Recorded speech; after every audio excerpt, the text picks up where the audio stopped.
Halo teman-teman, kembali lagi ketemu dengan Andi di channel King Kos si Raja Kos.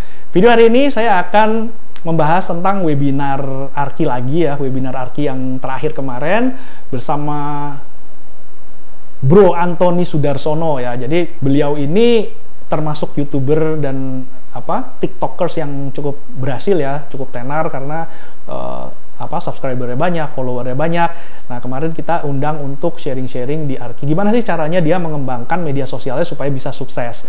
Nah, teman-teman kalau yang teman-teman belum sempat untuk mengikuti acaranya, nah ini saya akan berikan cuplikan-cuplikannya ya.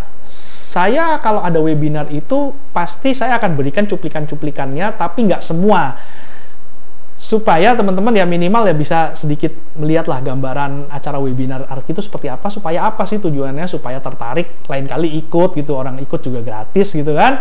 Nah, ini di sini saya akan sedikit berikan cuplikan kira-kira Bro Antoni Sudarsono itu bisa sukses itu caranya gimana ya, cara sukses di media sosial. Padahal dulu 2017 saya kenal sama beliau ini 2017 atau 2018 kalau nggak salah ya. Awalnya itu ya ngobrol-ngobrol aja sih, ngobrol-ngobrol santai tentang kos-kosan segala macam. Dia itu waktu itu baru mau memulai usaha kos-kosan. Sedangkan saya waktu itu tahun 2017 kalau nggak salah kos saya udah 20 gitu ya. Nah, itu kita ngobrol-ngobrol ya. Inilah kita belajar dari siapapun gitu ya. Dulu dia mungkin belajar dari saya, mengambil ilmu dari saya. Sekarang pun saya selama perjalanan ini akhirnya sekarang saya yang belajar sama dia. Karena apa? Karena memang dia memanage media sosial lebih bagus dari saya gitu. YouTube-nya channelnya Bro Antoni itu sudah 75.000 lebih ini subscriber. Saya baru 2.000, belum 2.500. Jadi saya harus belajar sama dia. Jadi teman-teman, tidak ada kata terlambat untuk belajar, tidak ada batas usia untuk belajar, dan kita belajar pun bisa dari siapapun ya, dari orang yang lebih tua dari kita atau bahkan jauh lebih muda dari kita. Nah, saya sama Bro Antoni itu kan selisih umurnya kan lumayan jauh ya. Beliau baru 25, saya udah kepala 4 ya, 43 gitu kan, agak jauh gitu. Nah, tapi nggak apa-apa, kita belajar pun bisa sama siapa saja, bahkan sama orang-orang yang jauh lebih muda dari kita. Yang penting kita mau terbuka aja gitu, wawasannya gitu. Jangan kayak merasa, wah gue nih paling hebat, gue paling pinter gitu, nggak mau belajar sama yang lain, meskipun sama yang lebih muda ya. Kalau sama yang lebih muda kan kadang-kadang kita bilang, lu nggak, apa sih lu, bocil gitu ya, pengalamannya pasti kalah gitu sama gue. Nggak juga ya, biasanya yang anak-anak muda itu justru dia punya kelebihan, dia lebih bisa memanage atau dia memanfaatkan teknologi untuk menunjang bisnisnya. Nah, itu yang kita perlu pelajari, dan kita belajar di Arki kemarin di webinar bagaimana kita supaya bisnis kos kita itu bisa lebih berkembang dengan cara melalui memakai media sosial ya. Jadi kita gunakan digital platform supaya kita bisa menunjang bisnis kita yang sekarang ini, bisnis kos ini. Nah, teman-teman, silakan ya simak video-video cuplikannya, dan semoga bisa berguna dan menambah wawasan baru. Ya, oke, mantap. Oke. Baik, untuk sapa menyapa mungkin kita cukup sampai di sini.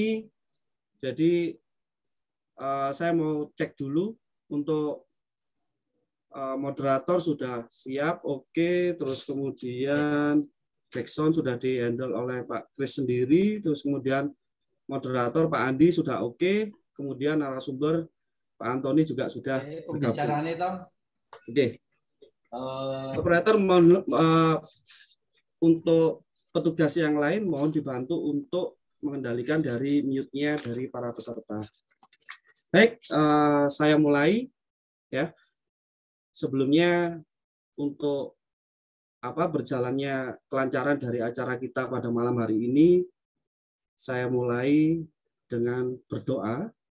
Ya, doa akan saya pimpin secara general, ya, secara nasionalis.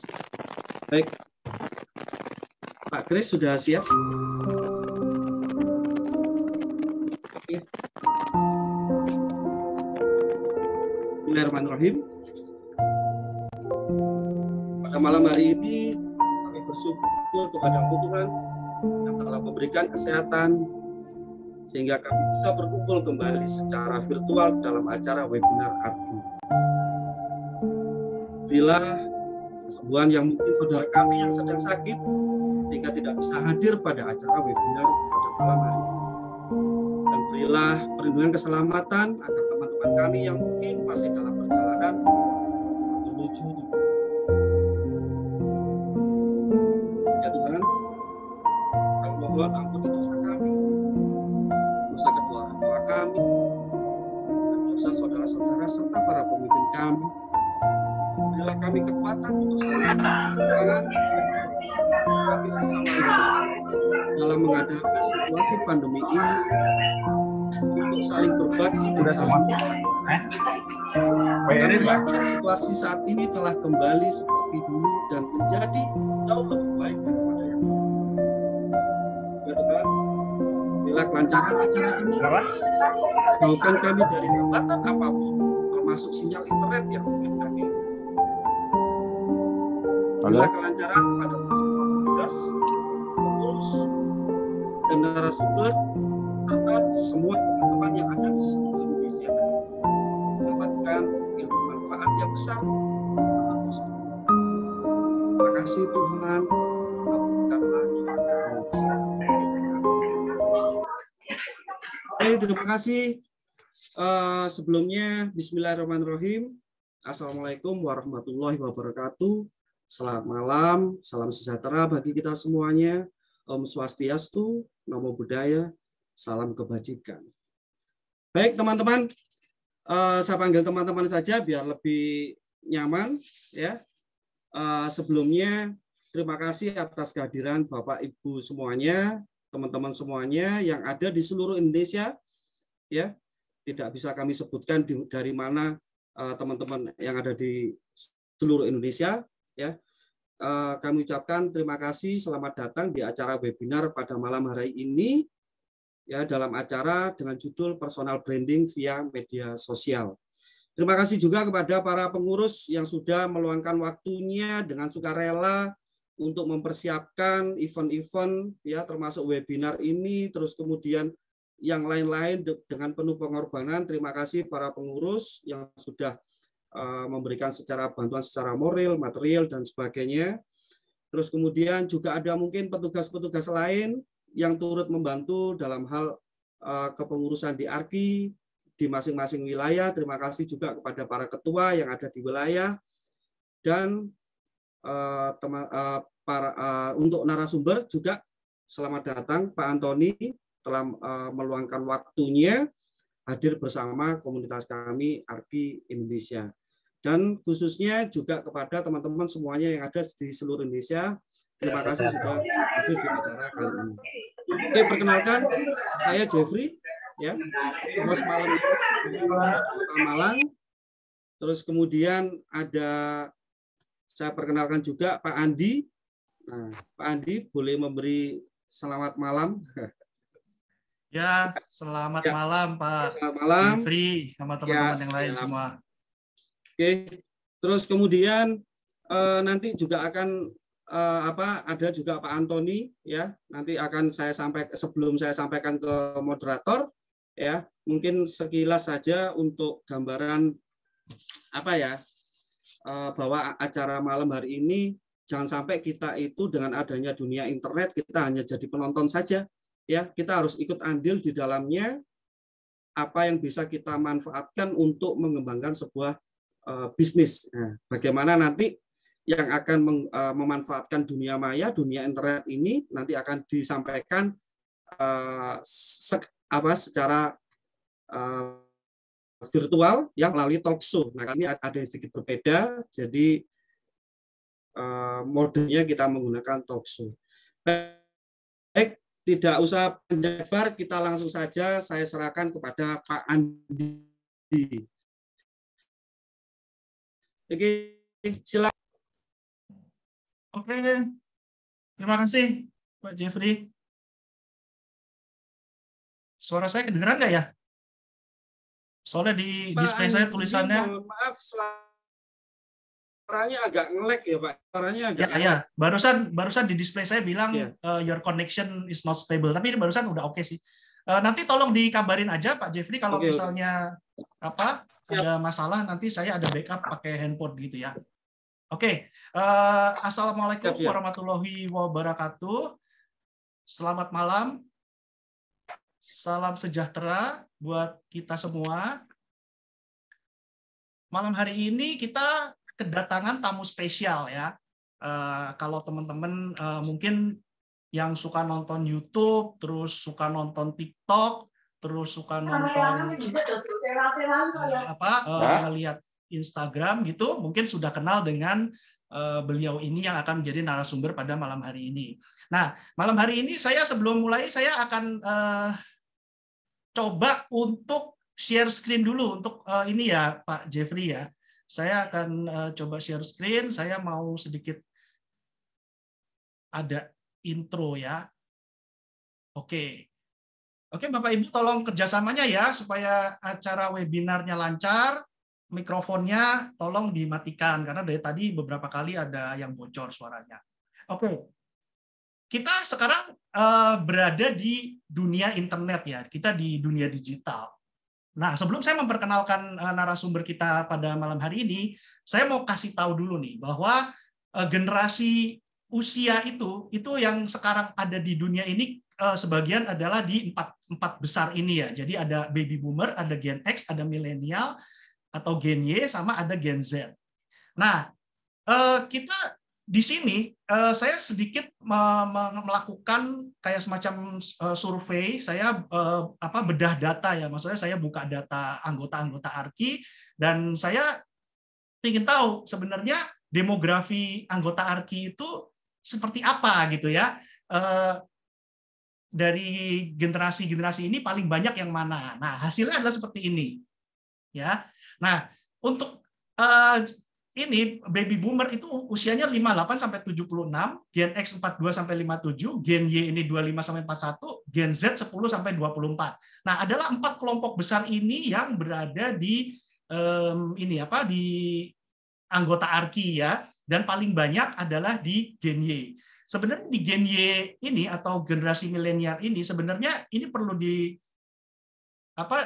ditelaah lebih lanjut ya, ditelaah lebih lanjut. Apakah dia memang ini cost-nya itu dia milik dia sendiri atau dia mengelola cost milik orang tuanya. Nah, tapi yang kedua adalah yang Gen X. Gen X ini usianya itu kan 42 sampai 57 tahun dan secara finansial sebenarnya sudah cukup oke. Dan biasanya yang Gen X ini itu dia memiliki cost-nya sendiri. Kalau yang Gen Y ini atau milenial ini perlu dipelajari lebih lanjut apakah cost-nya itu milik dia atau milik orang tuanya. Nah, kemudian ada baby boomer yang usianya 58 tahun ke atas itu 9%. Nah, ini bisa dimaklumi ya. Kenapa kok cuma 9% yang tercatat di anggota ARKI?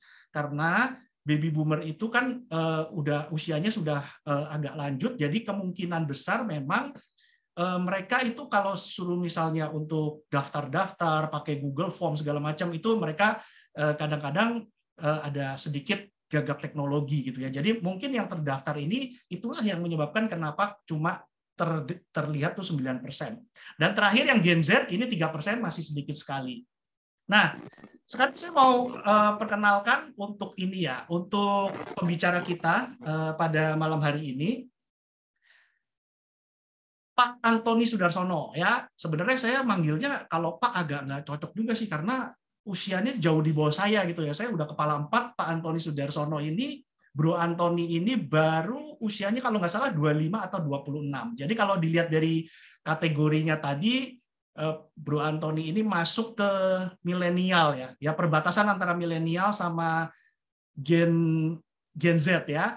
Nah, Bro Antoni ini memiliki usahanya banyak. Jadi selain YouTuber, beliau juga punya usaha di properti investor, dan punya kos-kosan juga. Kos-kosannya juga banyak. Salah satunya adalah di sini bisa dilihat, itu nama perusahaannya First Class Property Indonesia. Kemudian ada OYS Cloud Kitchen. Nah, ini juga lagi booming nih ya sekarang Cloud Kitchen. Kemudian ada Sumo Squid juga.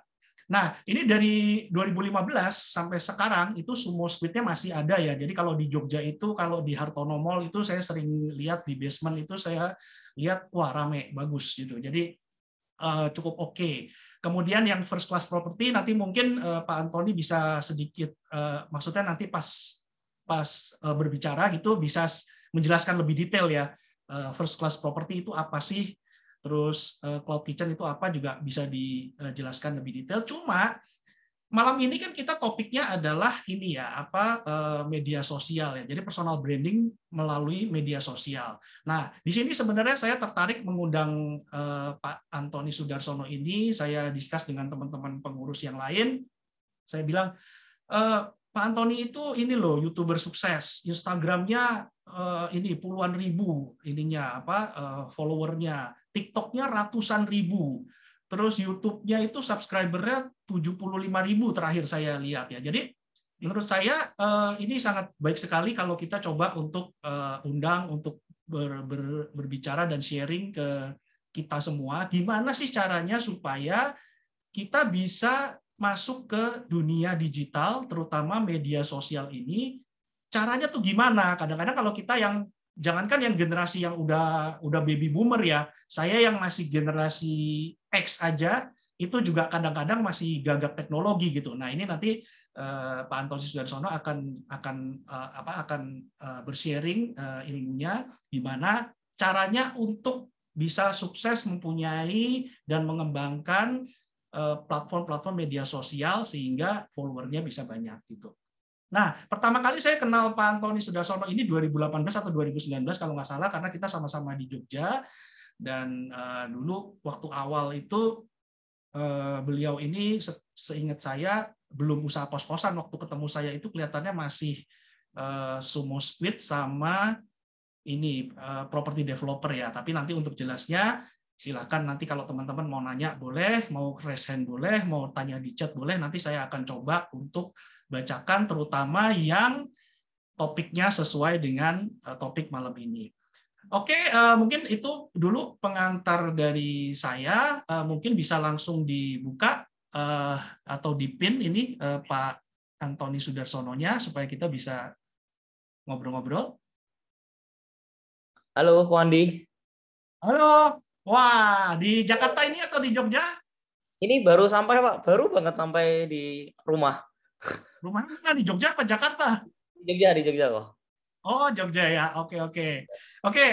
Thank you banget ya Bro Antoni udah mau hadir ya di Arki, jadi mau sharing-sharing. Udah ditunggu banget sama teman-teman yang lain. Kapan nih mau undang Bro Antoni gitu kan? Karena kan YouTuber tenar gitu kan. Nah, ini kan kebetulan di sini kita Bro Antoni sudah hadir dan silahkan kalau mau sharing. Waktunya kurang lebih sharingnya itu bisa dari awal karir sampai sekarang, terus perjuangannya, bagaimana mengembangkan media sosialnya. Kurang lebih waktunya sekitar 30-40 menit. Nanti setelah itu kita akan lanjutkan dengan diskusi dan tanya jawab dengan teman-teman yang lain yang ada di sini. Gitu, Bro, silakan. Oke, thank you Ko Andi buat waktunya. Thank you juga buat teman-teman yang udah mau nontonin. Nggak nyangka sih, ternyata banyak juga yang mau nontonin kan, soalnya nggak pernah aktif di Arki juga soalnya. Untuk teman-teman sih sebenarnya aku udah lama ya sama Ko Andi itu. Kalau Ko Andi masih ingat tuh mungkin di tahun 2017 kok sebenarnya kok. Itu 2017 ya? Ya 2017 kok. Waktu awal-awal bikin yang ayam goreng terus kita ketemu bareng itu kok. Aku ngundang Ko Andi. Oh iya betul. Iya betul. Iya. Jadi mulainya dari ketemu sama Ko Andi juga. Terus aku juga lihat ada beberapa teman-teman juga di sini, ada guru-guru saya juga di kos-kosan juga. Ini ada Bu Wewe juga. Banyak ini macam-macam hebat-hebat orangnya. Thank you buat teman-teman. Nah, mungkin aku sedikit sharing dari start mulai awalnya ya, Ko Andi ya? Ya, boleh. Oke, kalau dari awalnya sih sebenarnya mulainya memang bisnisnya itu bukan di properti. Memang mulainya itu dari F&B dulu. Nah, kemudian setelah dari F&B, aku tuh memang punya tujuan itu pengen untuk masuk di properti itu.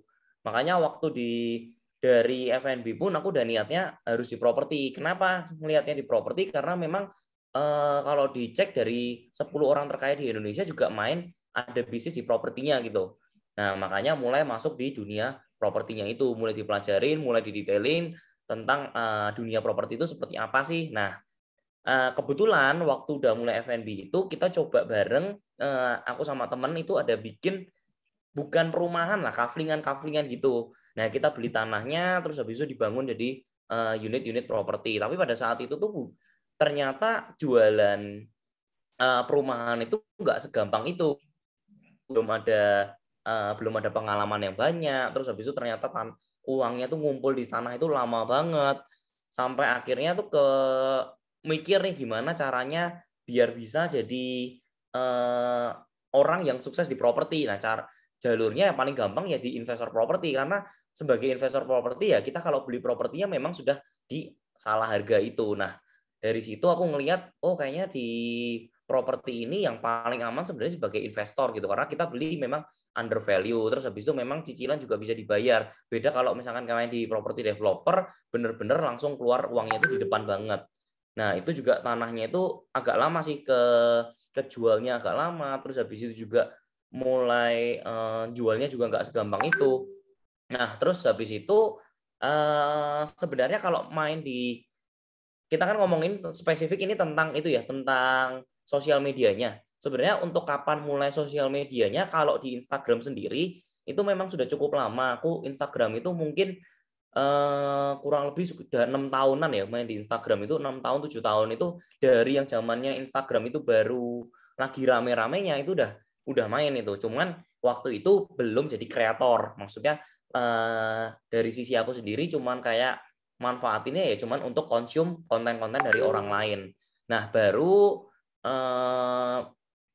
belakangan itu kayak mulai sadar tentang dunia konten itu tuh mulai sebenarnya dari Atta Halilintar sih. Jadi prinsipnya itu karena Atta Halilintar kan walaupun dulu dia ketika mulai vlogging itu jadi YouTuber pertama itu banyak dihujat orang, tapi aku tuh ngelihat ada satu hal yang spesial ketika dia diinterview sama orang, yaitu ketika dia itu bilang ini nih, dari dulu tuh aku udah jualan terus, tapi setiap kali jualan ujung-ujungnya selalu dibanding-bandingin. Kalau punya brand A nanti ada yang lebih murah lagi. Sampai akhirnya dia mikir, daripada aku susah payah untuk bikin branding terus habis itu bisnis juga naik turun terus, lebih baik aku punya personal branding sendiri supaya ketika nanti aku punya bisnis apapun itu bisa relate gitu, bisa. Sorry. Ini jamnya waktu ngepost. Oke. Ngepost apa? Ngepost YouTube apa ngepost apa? Semua platform kok, Andi. Jadi luar biasa ya. Ya, itu ya. nanti mungkin tekniknya bisa dibahas juga tuh, gimana manage-nya media sosial ya. Oke, silakan dilanjut dulu. Ya, terus habis itu mulai dari Atta Halilintar ngelihat kalau dia tuh ternyata penting ya personal branding itu ya. Ternyata kalau kita punya followers banyak itu kita bisa manfaatin. Mungkin nggak melulu tentang bisnis tapi juga connection gitu, karena aku sendiri ngerasa kalau semakin banyak aku followersnya banyak, aku semakin gampang untuk nge-reach orang-orang yang hebat-hebat sih sebenarnya. Jadi kalau aku kayak bisa belajar langsung, kalau misalkan mau main di properti aku bisa langsung nih ketemu sama orang yang paling hebat di propertinya. Kalau misalkan belajar tentang digital marketing, aku bisa langsung ketemu sama orang yang paling hebat di digital marketingnya.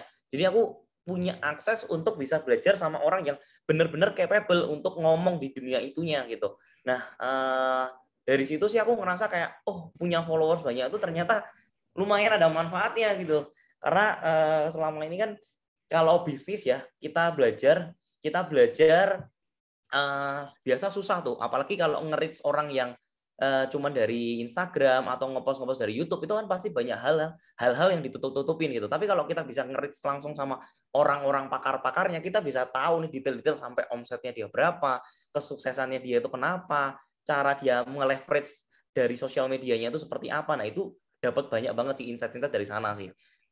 Seperti kemarin ini aku juga barusan pulang itu dari TikTok Mastermind itu, jadi kayak teman-teman TikTokers gitu yang mulainya pada masa COVID itu bareng-barengan semua tuh, mulai kumpul-kumpul, terus habis itu kita belajar cara mereka itu meleverage bisnisnya seperti apa. Nah, itu banyak belajar di sana juga. Oke, lanjut lagi tadi mulai dulu dari Instagram, 6 tahun aku berkarir di sana cuman jadi itu doang sih, cuman jadi consumer doang.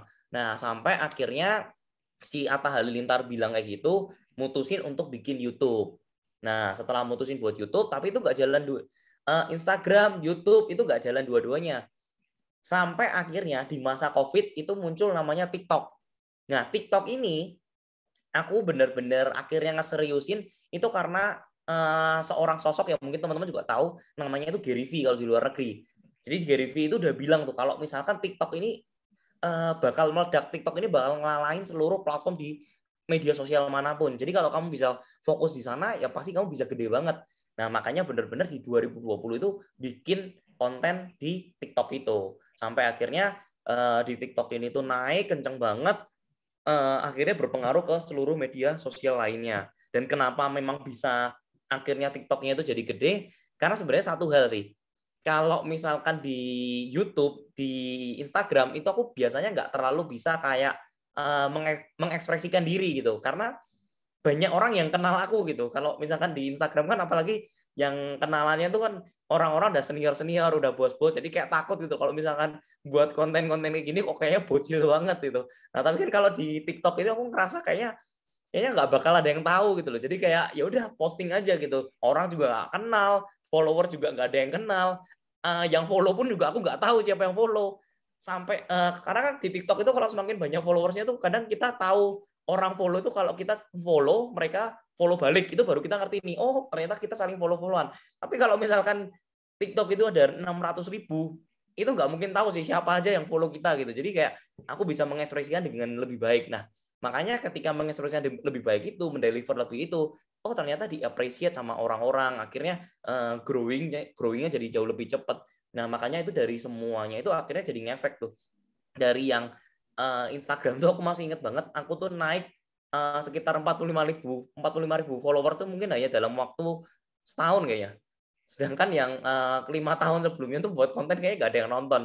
Nah, terus habis itu di YouTube sendiri juga 75.000 sebenarnya dari TikTok semua sih. Kalau dulu mungkin 1 tahun di YouTube paling cuma dapat 8.000, 10.000. Tapi semenjak ada TikTok itu kayak dia nge-generate viewers tuh jauh lebih besar.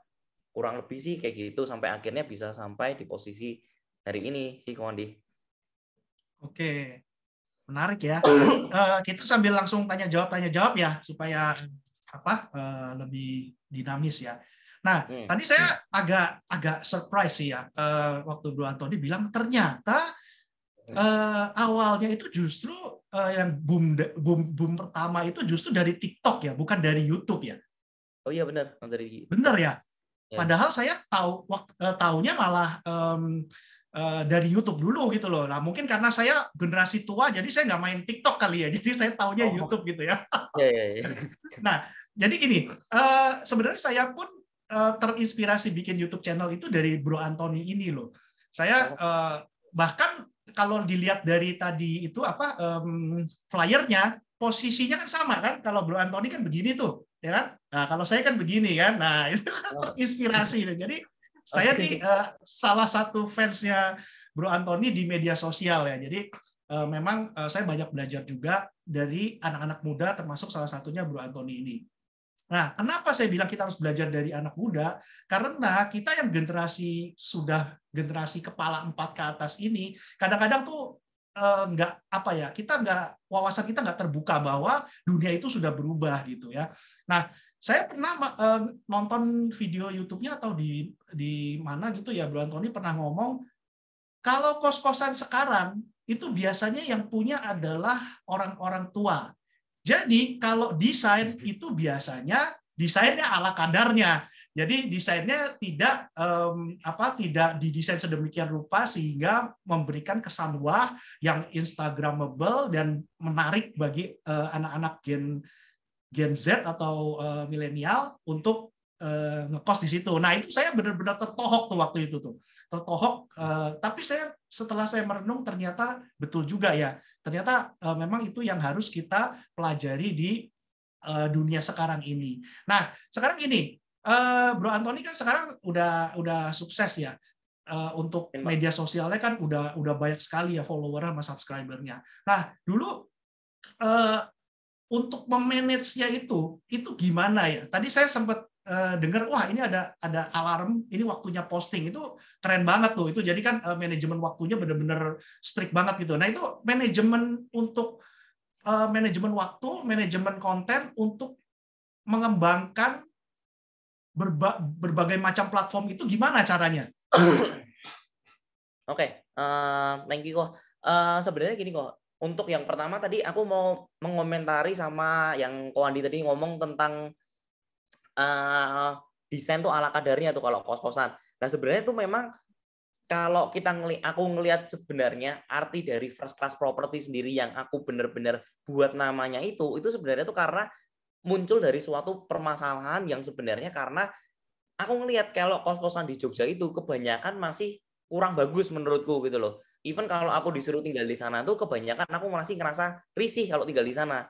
Sedangkan kita tahu kalau misalkan di luar kota itu banyak banget kos-kosan yang benar-benar proper, benar-benar nyaman gitu. Didesain seperti kalau kita tuh tidur itu kayak rasanya tuh enak gitu. Tapi kalau di Jogja sendiri tuh masih ngelihat pasarnya tuh masih banyak yang belum cukup bagus untuk desain-desainnya gitu. Nah, akhirnya muncul, oh kenapa nggak kita bikin yang kayak first class property aja gitu. Kenapa nggak kita bikin mendominasi kos-kosan yang ada di Jogja ini untuk menjadi punya standar yang lebih kualitinya lebih bagus gitu, high quality. Jadi kayak kita benar-benar memanfaatkan trennya anak-anak milenial itu untuk gabung masuk tinggal di dalamnya itu. Makanya sebenarnya sampai sekarang pun untuk masalah okupansi kita nggak pernah ngerasa kesusahan karena memang benar-benar sesuai dengan yang milenial butuhkan itu. Nah untuk balik lagi yang masalah untuk yang masalah untuk postingnya yang gimana, sebenarnya untuk manajemen waktunya itu aku sendiri pun juga belum punya timeline yang benar-benar bagus banget. Itu tuh kayak benar-benar mau nggak mau tuh dipaksain kok. Jadi kalau misalkan dulu aku sampai ngeliatin video gimana caranya bikin yang benar-benar semuanya itu bisa berjalan sama rata gitu. Tapi ya nggak bener-bener nggak bisa ketemuin kayak formulanya tuh yang enak gimana. Sampai aku lihat video itu tentang harus kalau kamu ngerasa nggak punya waktu ya kamu create waktu. Makanya kayak dulu itu aku bener-bener ngadain challenge untuk bangun jam 5 pagi. Itu aku ngadain challenge untuk bangun jam 5 pagi supaya ketika bangun ya harus create konten gitu. Walaupun bingung mau ngomong apa, yang penting udah buka kamera dulu, yang penting langsung itu terserah mau ngomong apa, yang penting udah mulai buka dulu. Karena kalau dulu kan bener-bener masih belepotan banget. Jadi kalau misalkan teman-teman ngelihat ketika aku terjun di YouTube itu masih belum banyak edukator yang punya standar bagus gitu. Jadi aku sendiri pun nggak punya standar yang bagus. Ketika ngomong belepotan, nggak ada yang bagus gimana, editnya gimana juga nggak ngerti. Kan kalau misalkan di 2020 enak tuh punya privilege untuk ngeliatin oh edukator ini pakai desain kayak gini-gini, oh kayak gini-gini. Tapi kalau di zamanku itu bener-bener susah banget karena cara bikin struktur ceritanya aja tuh juga udah bingung banget. Nah makanya mutusin yaudah aku sebisa mungkin rajin-rajin setiap pagi jam 5 pagi harus ke kantor, nyalain kamera, yang penting ngomong, hasilnya 1 jam untuk riset, habis itu 1 jam lagi untuk bikin kontennya itu. Nah itu sampai segitunya sih. Nah, kemudian baru kayak terus habis itu muncul TikTok lagi, muncul Instagram lagi. Wah, itu tambah pusing lagi. Ini satu aja udah setengah mati, tambah lagi satu lagi, tambah satu lagi. Apalagi audiensnya tuh berbeda-beda banget. Kalau aku ngelihat yang di TikTok ini tuh benar-benar kalau audiensnya yang pengen benar-benar fresh. Kalau misalkan ngelihat itu dia nggak capek. Gimana caranya kita bisa mendeliver sesuatu yang sebenarnya panjang nih, konten-konten tentang properti kan panjang banget ceritanya, angkanya panjang, detailnya panjang. Tapi kalau ngelihat itu ya, maksudnya kalau ngelihat udah panjang-panjang gitu, gimana cara dalam waktu 1 menit?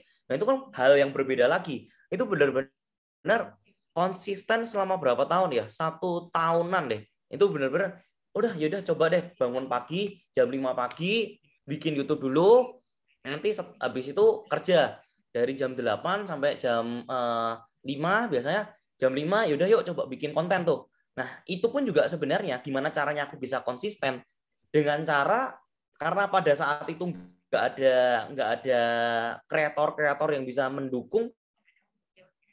Makanya aku men-challenge, kalau misalkan aku nggak bangun jam 5 pagi, itu aku kasih uang ke followersku di Instagram itu 100.000. Jadi kalau misalkan aku sampai telat bangun, nggak bangun di jam 5 dan aku nggak story di jam 5, aku kasih uang 100.000 gitu.